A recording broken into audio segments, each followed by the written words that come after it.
정보경찰입니다. 정보경찰 활동에 대한 내용을 옳지 않은 것은 첩보와 정보는 구분되며 첩보가 부정확한 견문이나 지식을 포함하는 데 반해서 정보는 가공을 통해 객관적으로 평가된 지식이다. 맞는 내용입니다. 정보는 사용 목적에 따라서 소극 정보와 적극 정보로 구분되며 목적소로 암기를 했죠. 목적소. 목적에 따라서 적극 정보와 소극 정보 이렇게 나눌 수가 있고 국가 안전을 유지하는 경찰 기능의 기초가 되는 정보를 소극 정보라고 한다. 맞는 내용이 되겠습니다. 2019년도에 제정된 정보경찰 활동 규칙에서는 정보 활동의 범위를 범죄 정보를 포함한 공공 안녕에 대한 위험의 예방 및 대응에 대한 정보로 재편하였다. 이 내용도 맞고, 정보활동 규칙에 따라 정보관이 정보를 수집할 때는 모든 상황에서 신분을 밝히고 목적을 설명하여야 하며 임의적인 방법을 사용해야 한다. 모든 상황이 아니죠. 생명, 그리고 신체, 국가 안보에 관한 긴급한 상황에서 그리고 범죄 정보를 수집해야 되는 그런 상황에서는 목적과 신분을 밝히지 않고도 수집을 할 수가 있습니다. 아래 해설에서 정보활동 규칙을 다시 검토해 보겠습니다. 정보관이 수행하는 범위는 범죄 정보, 이런 일반적인 내용이 있고, 그리고 국민의 생명, 신체 안전이나 재산의 보호 등 생활의 평온과 관련된 정책의 입안 집행, 평가에 관한 정보도 수집을 할 수가 있고, 공공기관의 장의 요청을 하는 것이죠. 신원조사 및 사실 확인에 관한 정보들 수집할 수 있고, 그 밖에 이런 내용들을 수집할 수가 있습니다. 정보관이 정보를 수집할 때는 신분을 밝히고 수집의 목적을 설명해야 하며 임의적인 방법을 사용해야 한다.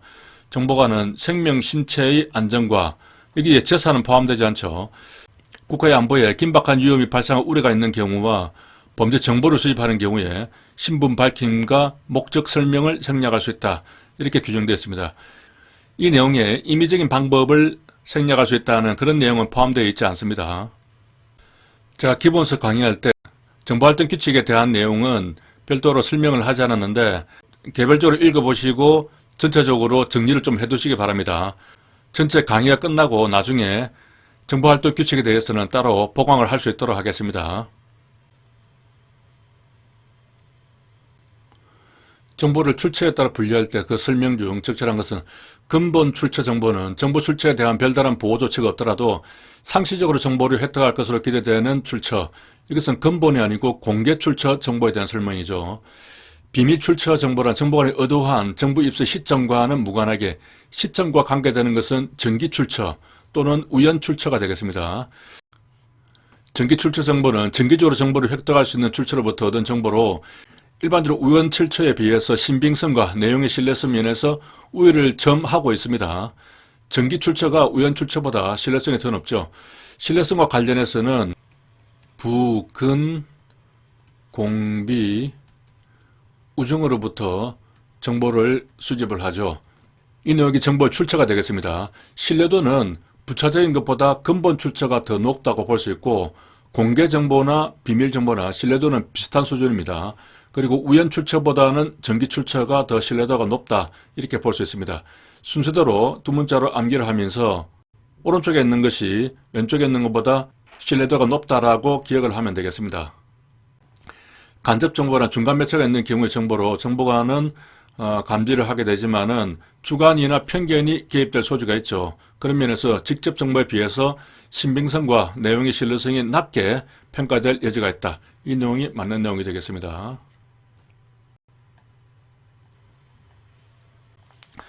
정보에 대한 설명으로 적절하지 않은 것은 전략정보는 국가 전체에 영향을 미치는 수준의 정보이고 대통령급에서 사용할 수 있는 정보이죠. 전술정보는 전략정보의 기본 방침 하에서 구체적으로 수행하기 위한 세부적인 정보가 되겠습니다. 이러한 개념은 상대적인 것이고, 정보는 사용 목적에 따라서 목적소로 나눌 수가 있죠. 적극정보와 소극정보로 분류할 수 있고, 적극정보는 국가 이익을 증대시키기 위한 정책을 입안하고 계획을 수립하고 정책 계획을 수행하는 데 필요한 정보이고, 소극정보는 국가 안전에 관한 정보가 되겠습니다. 국가 경찰 기능의 기초가 되는 정보를 말한다. 공개 출처 정보는 정보 출처에 대한 별다른 보호 조치가 없더라도 상시적으로 정보를 획득할 것으로 기대되는 출처로부터 얻어든 정보인데 방대한 양이 장점이자 단점이 되겠습니다. 정보의 적시성이라는 것은 정보가 정책 결정이 이루어진 시점에 비추어 가장 적절한 시기에 존재를 해야 한다는 것으로 여기까지는 맞죠. 평가 기준이 되는 시점은 생산자의 생산 시점이 아니겠죠. 사용자의 사용 시점이 되겠습니다. 정책 결정이 이루어지는 시점, 이 시점은 사용자의 사용 시점이 되는 것이죠. 해설에 있는 정보 가치에 대한 평가 기준, 질적 요건에 대해서 간단하게 짚어보도록 하겠습니다. 적실성은 관련성이죠. 사용 목적과의 관련성을 의미하게 되겠습니다. 정확성은 징기스칸의 사례가 나오죠. 징은 정확하게 쳐야 된다. 적시성은 사용자가 필요한 시기에 되겠습니다. 나폴레옹 사례가 소개가 되었고, 완전성, 객관성이 있습니다. 객관성은 주관적으로 왜곡되지 말아야 한다 하는 부분인데, 임진왜란 사례가 있습니다. 임진왜란과 왜곡, 이렇게 왜가 겹치게 되고 객관성과 관련된 문제이기 때문에 여기서 에 사운드가 그대로 겹치게 되겠습니다. 다음 설명 중 옳지 않은 것은 P&IO는 priority죠. 국가정책의 수립자와 수행자의 질문에 대한 응답을 위해서 선정된 우선적인 정보 목표이며 국가의 전 정보기관 활동의 기본 방침이 될 수 있겠습니다. 경찰청이 정보 수집 계획을 수립할 때 가장 중요한 지침이 되겠습니다. EEI는 사전에 반드시 첩보 수집 계획서 작성을 하며 해당 부서의 정보활동을 위한 일반 지침이 된다. 맞습니다. 위에 1번 보기하고 비교를 하면 P&IO는 경찰청이 정보 수집 계획을 수립할 때 가장 중요한 지침이 되는 것이고 EEI는 해당 부서의 정보활동을 위한 일반적인 지침이 된다. 이렇게 구별될 수 있겠습니다. SRI는 돌발적인 상황 해결에 필요한 임시적이고 단편 지역적인 그러한 사건을 해결하기 위해서 필요한 첩보가 되겠습니다. SRI는 사전 첩보 수집 계획서가 필요하다. 사전 첩보 수집 계획서는 필요 없죠. 정보 요구의 소순환 과정을 보면은 요구, 계획서 작성, 명령, 검토 이런 순서로 정보 요구의 소순환 과정이 진행이 되는데 SRI 같은 경우는 사전 첩보 수집 계획서에 의해서 진행이 되는 것이 아니고 이 과정이 생략이 되기 때문에 상부에서 바로 명령이 하달이 되죠. 그래서 정보관이 사전에 자신이 어떤 수집 계획서를 만드는 것이 아니라 명령에 따라서 요구에 따라서 곧바로 정보를 수집하게 되겠습니다. 정보의 순환 과정에 대한 설명으로 옳은 것은 정보의 순환 과정 중에서 가장 중요하고 어려운 단계는 수집 단계입니다. 생산 단계에서는 가장 학문적인 성격이 요구된다. 이런 언급이 있었죠.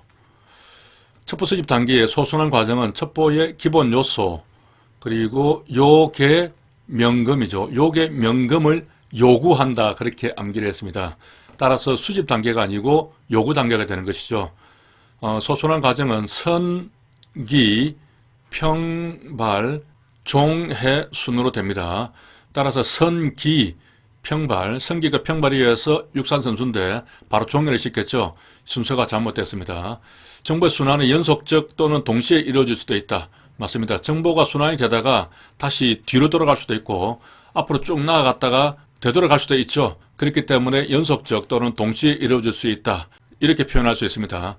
정보의 원칙 중 보안성이란 알아야 할 필요가 있는 대상자에게 알려야 하고 알 필요가 있는 사람에게만 알려야 한다는 원칙은 보안성이 아니고 한정성의 원칙이 되겠습니다.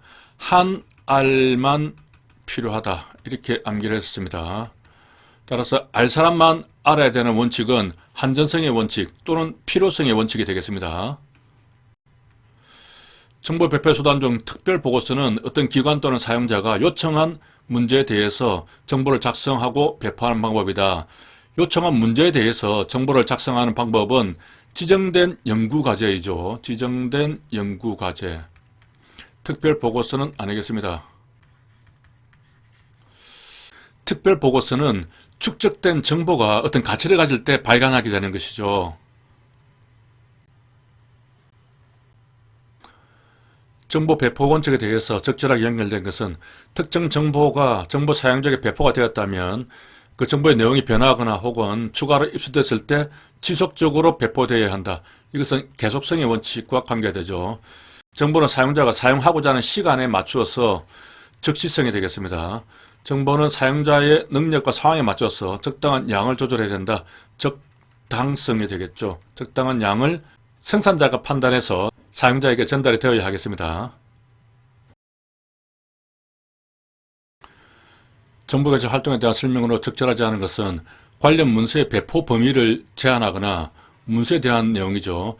폐기 대상이 문서를 파기하는 등의 관리 방법은 물리적 보안 방법은 아니죠. 분류 조치에 해당되겠습니다. 배포 원칙과 관련해서는 적, 필적, 보게 이렇게 암기를 했습니다. 적의 필적을 보라는 의미가 되죠. 여기서 적시성, 필요성은 한 알만 필요하다 이렇게 암기를 했죠. 그리고 적당성이 되고 보안성, 계속성이 되겠습니다. 보안성에서는 물인분통이 있죠. 물인분통. 여기서 물리적 보안이 어떤 시설에 관한 부분이고 인사보안은 사람에 대한 부분이겠죠. 그리고 여기서 분류조치는 문서에 대한 부분이 되겠습니다. 통은 통신보안이 되는 것이죠. 특히 분류조치의 문서보안과 관련해서는 문서에 열람자격 제한이 있죠. 열람자격을 제한하는 것은 인사보안이 아니고 분류조치가 되겠습니다. 문서를 등급별로 나누어서 그 문서를 볼 수 있는 사람을 제한한다는 의미이기 때문에 문서의 방점이 지키는 개념이 되겠습니다. 인사보안으로 착각을 해서는 안 되는 부분이 되겠습니다. 주의를 해야 되는 부분이죠. 정보 배포의 원칙으로 적필적 보게 이렇게 내용이 있고 어떤 수시적인 돌발 상황 SRI죠. 정보 배포 원칙 중에서 계속성, 한번 제공이 되었으면 계속적으로 제공이 되어야 한다 하는 원칙이 되겠습니다. 정보 배포 수단에 대해서 적절하게 연결된 것은 통상 개인적인 대화의 형태로 이루어지며 대화로 이루어지는 것은 비공식적인 방법이 되겠죠. 정보 사용자 또는 다수 인원에게 신속히 전달하는 경우에 광형식 문답식으로 진행된다. 이것은 브리핑이 되겠습니다. 정보 분석관이 가장 많이 활용하는 방법은 메모 방식이죠. 전기 간행물에 포함시키는 것이 적절하지 못한 긴급한 정보를 전달하는 데 주로 사용되고 신속성이 중요하죠. 매일 24시간 정세 변화를 중점적으로 망라한 보고서다. 이것은 일정한 양식에 의해서 전달되는 일일 정보 보고서가 되겠습니다. 보안 및 규정상 신원조사는 국가안보를 위해서 실시를 하는데 신원조사의 내용이 아닌 것은 이전에는 충, 성, 신 이렇게 세 가지 요소를 검토를 했었는데 지금은 법률이 개정이 되어서 성실성은 제외가 되었죠. 따라서 이 객관성과 성실성이 제외된 답이 2번과 3번이 되겠습니다. 신원조사를 하는 경우에도 국가안전보장에 한정된 국가기밀을 취급하는 사람 이렇게 신원조사의 대상에 대해서도 한정이 되었습니다.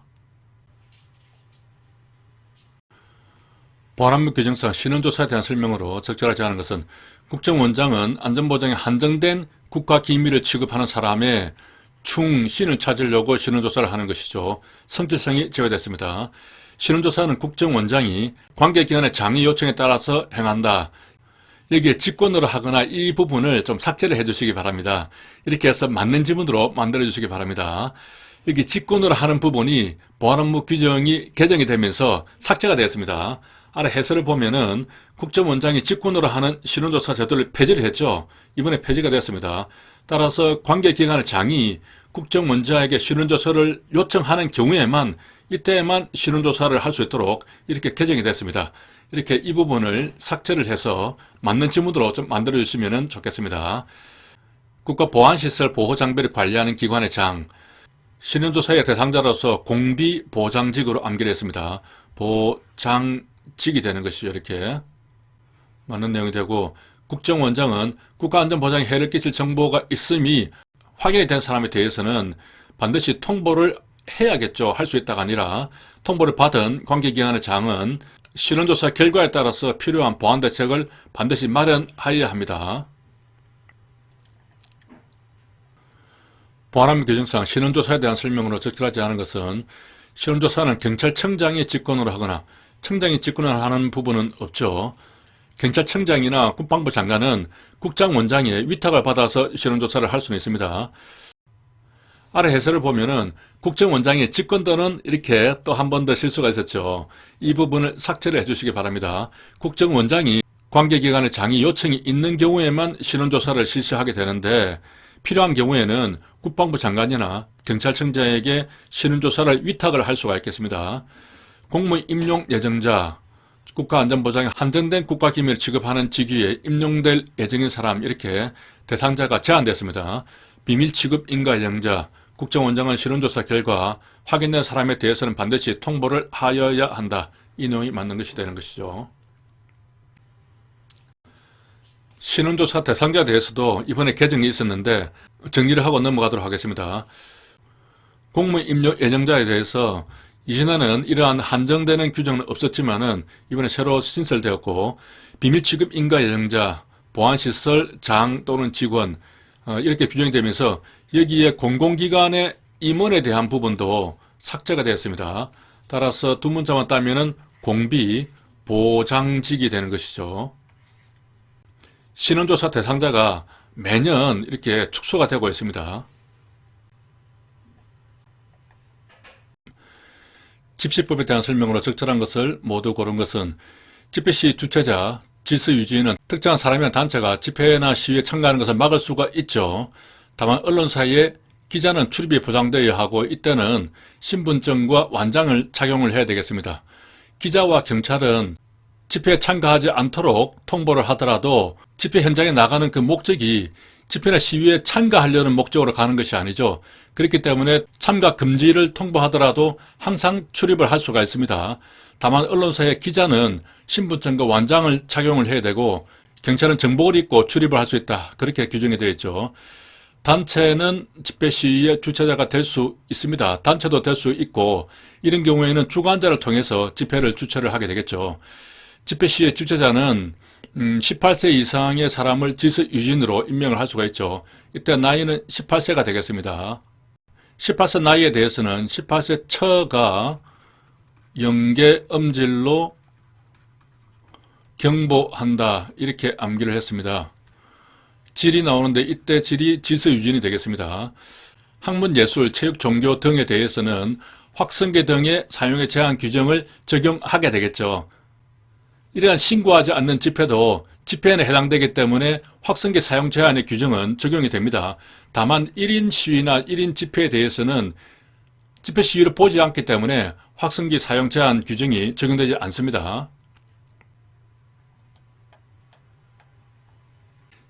집시법상 집회 신고에 대한 설명으로 숫자가 바르게 나열된 것은 5개 집회나 신고를 하려는 사람은 집회를 시작하기 720시간 전부터 48시간 전에 제출해야 되는 것이죠. 집시법에서 48이 나오는 경우가 집회 신고서를 제출할 때 하고 금지 통고를 할 때 그렇게 두 번밖에 없습니다. 주최자가 신고한 집회 시위를 하지 않게 된 경우에는 24시간 전에 철회 사유를, 즉은 철회 신고서를 신고를 했던 그 관서장에게 제출해야 됩니다. 이때는 이사철회 이렇게 암기를 했죠. 원칙적으로 모든 주최자는 집회 시위를 철회를 하게 될 경우에는 24시간 전에 그 사유서를 제출해야 됩니다. 다만 상반되는 집회에 있어서 같은 시간 장소에서 집회를 하려고 할 때 처음에는 시간 장소를 분리하도록 권유를 하고 권유가 받아들여지지 않으면은 뒤에 신고한 집회를 금지 통고를 할 수가 있죠. 이때 먼저 신고한 주최자가 집회를 할 수 없게 된 경우에, 그래서 철회를 해야 되는 경우에는 24시간 전에 신고를 해야 되는데 그 신고를 하지 않게 되면은 100만 원의 과태료가 들어가게 되는 것이죠. 모든 집회에 대해서 과태료가 들어가는 것은 아니고 그러한 상반된 집회가 있었던 경우에 한해서 100만 원 이하의 과태료가 물게 되겠습니다. 관할 관서장은 신고서 기재사항이 미비한 점을 발견하면 보완 시비 걸죠. 12시간 내에 주최자에게 24시간을 기한으로 보완할 것을 통보할 수 있다. 이렇게 되겠습니다. 집시법의 시간과 관련해서는 이런 경우에 48시간, 또 금지 통과할 때 48시간, 보완 시비 걸 때 보완 통과하는 12시간을 제외하고는 대부분이 다 24시간이 되겠습니다. 집시법에 대한 설명으로 적절한 것은 집회란 여러 사람이 공동의 목적을 가지고 도로, 광장, 공원 등 일반인이 자유로이 통행할 수 있는 장소를 행진하거나, 행진하는 이런 경우는 시위에 해당되겠죠. 시위는 행진하는 경우와 위력 또는 기세를 보여서 위력 또는 기세를 보이는 것이 시위가 되겠습니다. 위가 위력을 보이는 것이죠. 따라서 이 경우는 장소적인 제한은 없습니다. 앞에서 행진하는 경우는 일반인이 자유로이 통행할 수 있는 곳을 행진을 하는 경우를 말하고, 이러한 위력 가시를 하는 경우에는 장소적인 제한은 없는 것이죠. 집회 시위를 신고받은 관할 관서장은 집회 시위 보호와 공공질서 유지를 위해서 최대한의 범위를 정하여 질서 유지선 최소한의 범위를 정해야겠죠. 신고 장소가 다른 사람의 주거지역, 이와 유사한 장소, 또 학교나 군사지역, 주학군입니다. 상가지역은 안 들어가죠. 주학군에서 시설 보호 요청을 하는 경우에는 금지나 제한을 통과할 수 있겠습니다. 신고 기재사항에 미비점을 발견했다. 12시간 내에 보안 시비를 걸죠. 12시간 이내에 24시간을 기한으로 해서 보완할 것을 통과할 수가 있습니다. 맞습니다. 집시법에 대한 설명으로 적절한 것은 주관자는 자기 이름으로 자기 책임 아래, 주관자가 아니죠. 주체자에 대한 설명이 되겠습니다. 집회시 주관자는 집회시 질서 유지, 18세 이상 질서 유지인으로 임명할 수 있는 것이죠. 반드시 모든 경우에 질서 유지인을 임명해야 하는 것은 아니겠습니다. 주최자는 집회 시위를 하지 아니하게 된 경우에는 24시간 전에 철회 사유를 적은 철회 신고서를 관할 관서장에 제출하여야 한다. 이 내용은 맞는 것이죠. 모든 주최자는 원칙적으로 철회 신고서를 제출하게 되어 있습니다. 관할서장, 지도청장은 접수를 하면 접수증을 바로 줘야 되는 것이죠. 12시간 이내에 주는 것이 아니겠습니다. 집시법에 대한 설명을 적절하지 않은 것은 군인, 검사, 경찰관이 폭행, 협박, 그 밖의 방법으로 평화적인 집회 시위를 방해했다. 그러면은 5년이 되죠. 일반인인 경우에는 3년 이하, 그리고 300만 원 이하의 벌금이 되는데 1년일 때 100만 원이죠. 집시법에 있어서는. 하지만 군인, 검사, 경찰관에 대해서는 5년 이하 징역이고 벌금형은 없습니다. 관할 관서장은 집회신고서 미비점을 발견했다. 12시간 이내에 24시간 기한으로 보안 통보를 할 수가 있고 헌재 결정에 따라서 해산된 정당의 목적을 달성하기 위한 집회, 이런 경우에는 금지가 되죠. 집회신고서를 접수한 때부터 48시간이 경과한 이후에도 남은 기간의 집회 시에 대해서는 금지 통보를 할 수 있는 경우가 있습니다.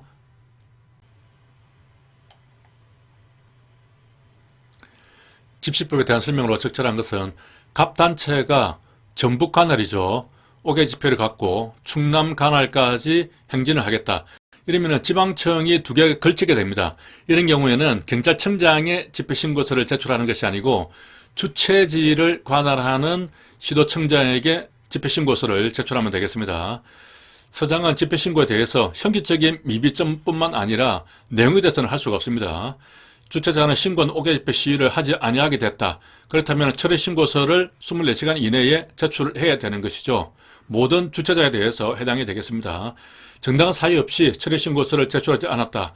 그렇다고 하더라도 100만 원 과태료를 모든 경우에 있어서 부과하는 것은 아니고 상반된 집회에 있어서 먼저 신고한 주최자가 철회 신고서를 제출하지 않았을 때 그러한 경우에만 100만 원 과태료를 부과하게 되는 것이죠.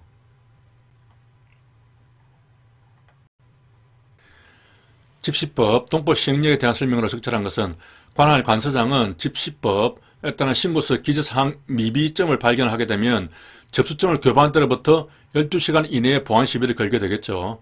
24시간을 기한으로 해서 기재사항 보완을 통고할 수가 있습니다. 하지만 이 보완 통고를 받을 수 있는 사람은 주최자 또는 연락 책임자가 되겠습니다. 질서 유지인은 현장에서만 등장하는 사람이죠. 지금 집회가 개최되기 전에 보안사항을 통보하는 것이기 때문에 이때에는 질서 유지인이 등장할 수 있는 시기가 아닌 것이죠. 위에 보안 통고는 보안할 사항을 분명히 밝혀 서면 또는 구두로, 서면으로만 송달할 수 있겠습니다. 지시법에 따른 신고를 받은 관할 관서장은 공공질서 유지를 위해서 필요하다고 인정을 해서 질서 유지선을 설정할 때는 주최자 또는 연락 책임자에게 이를 알려야 되는 것입니다. 질서 유지선이라고 해서 질서 유지인에게 통보하는 것은 아닙니다. 이 경우도 집회가 개최되기 전에 사전에 서면으로 질서 유지선을 통보를 하는 부분이기 때문에 아직까지도 질서 유지인이 등장할 타임이 아닌 것이죠.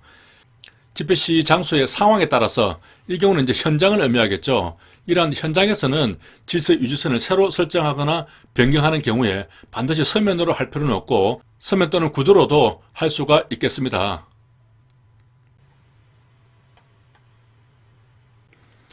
집시법에 대한 설명으로 들어갈 숫자를 모두 더한 것은 집회를 하려고 하면은 신고서를 720시간 전부터 48시간 전까지 제출해야 되고, 금지 통고도 48시간 전에 할 수가 있겠습니다. 질서유지선의 허용을 해친 경우에는 6개월 이하의 징역에 50만원 이하 벌금이죠. 집시법에서는 1년 징역에 100만원 이하의 벌금이 되겠습니다. 따라서 6개월이 되면은 50만원 이하의 벌금 구류 과료가 되는 것입니다. 폭행, 협박, 그 밖의 방법으로 시위를 방해를 했다. 그러면은 일반인인 경우에는 3년 이하 징역 또는 300만원 이하 벌금이 되는데, 군인, 검사, 경찰관인 경우에는 5년 이하 징역인데 벌금은 없죠. 집시법에 대한 설명으로 적절한 것은 적법한 절차에 따라서 유지한 질서 유지선을 경찰의 경고에도 불구하고 송계, 은닉, 이동, 제거하거나 효용을 해줬다. 그러면 6개월 50만원이 되겠죠. 옥계 집회 시위 장소가 2곳 이상 경찰서 관할에 속한다. 그렇다면 주최지가 아니고 시도청에 신고를 하면 되겠죠.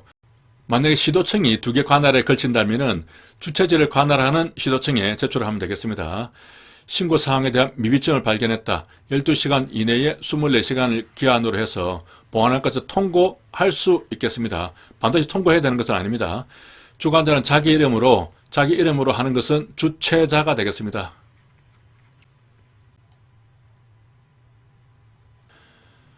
법과 시행령에 따른 질서유지선에 대한 설명으로 가장 옳은 것은, 신고를 받은 관할 경찰관서장은 최소한의 범위를 정해서 설정을 할 수가 있고, 집회 시 참가자를 일반인이나 차량으로부터 보호할 필요가 있을 경우에 질서유지선을 설정할 수 있는 경우에 해당하겠죠.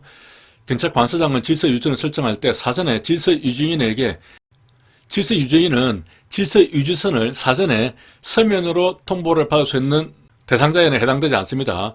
주최자라든가 혹은 연락 책임자가 받을 수 있는 것이죠.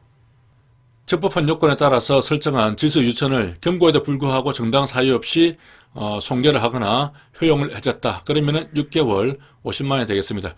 질서유지선 송계뿐만 아니라 확성기 사용 제한을 위반한 경우, 이 경우에도 6개월 50만원 이하의 벌금과에 해당되는 것이죠. 집회 시위에서 확성기 등의 대상 소음이 있을 때 소음 측정과 관련해서 관할에 들어갈 숫자의 총합은 소음 기준에 대해서 한번 정리를 해보겠습니다. 주학종 도구로 암기를 했죠. 주학종, 주거학교 종합병원이 되겠습니다. 도서관과 그 밖의 지역이 되는 것이죠.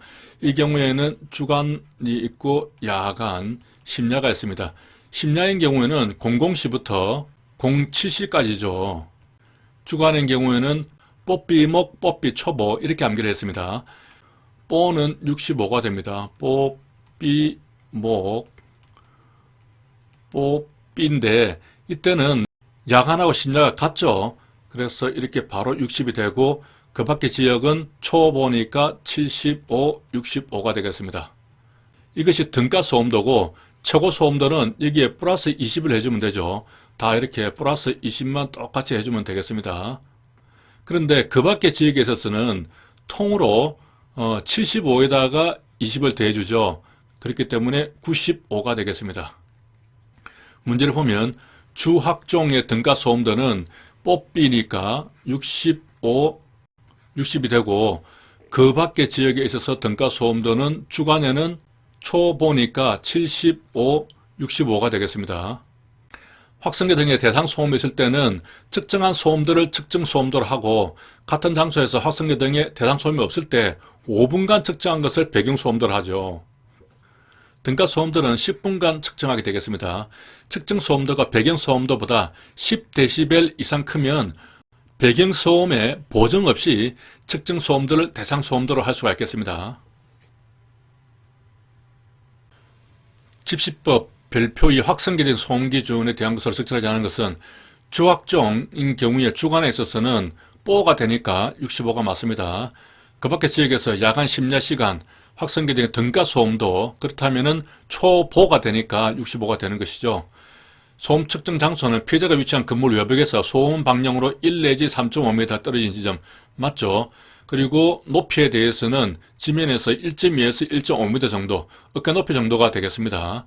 주된 건물의 경비를 위해 사용되는 부속 건물, 광장, 공원, 도로상의 영업시설물, 공원의 관리사무소 등은 소음 측정 장소에 포함되지 않습니다. 확성기 등의 소음은 관할 서장이 측정한다. 현장 공무원으로 하여금도 측정할 수 있도록 할 수가 있습니다.